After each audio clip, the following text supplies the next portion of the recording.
Hi, welcome to Dave's Corner of the World. Have a great day. Oh, hi. Didn't see you guys walking beside me.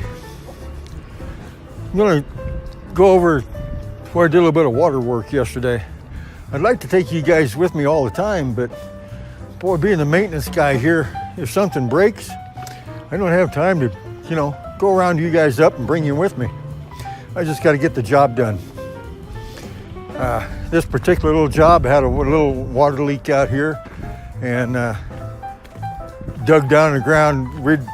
It hardly ever freezes here in the wintertime, and the ground never freezes. So all of our water lines are about 8, 10, 12 inches. Well, we try to keep 10 to 12 inches under the ground. And there was a little bit of water coming up, and I didn't have any idea why. So I brought a shovel out here yesterday and dig down and find out what the problem was. Like I say, it didn't have to go very far, but it was nothing but mud, water. I couldn't see anything. I just kind of feel it when I came down. And so we'll take a look, see what we did today, yesterday rather.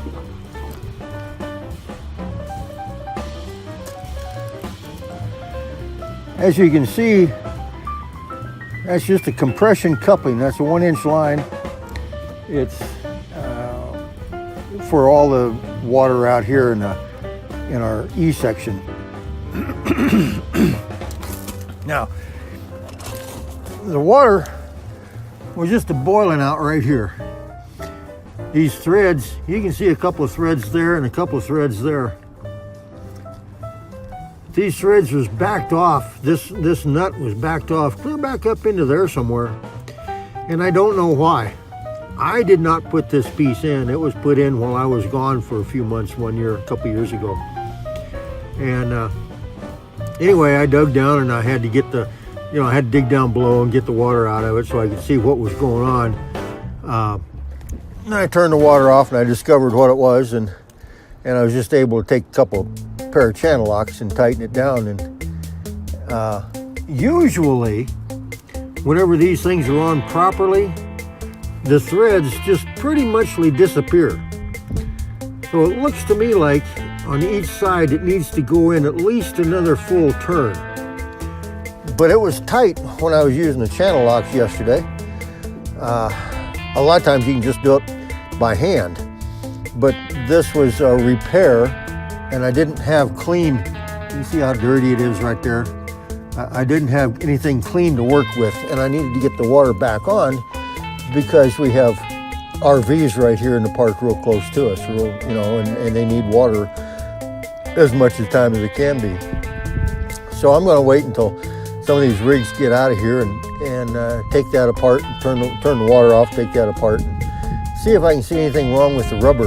There's a little rubber gasket, kind of an O-ring in here. They're not round, but that's what they are, is an O-ring. And they're just compressed against the pipe and against the flare on this fitting. And it's compression fitting, that's what they are. They work great. So anyway, obviously you can see it's not leaking now, but I do want to check and look at it one of these days and see what's going on.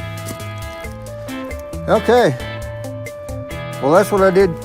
That's what I did yesterday. I did a lot more, but I want to show you guys a little bit of stuff I do around here. So that's what it is. See you next time.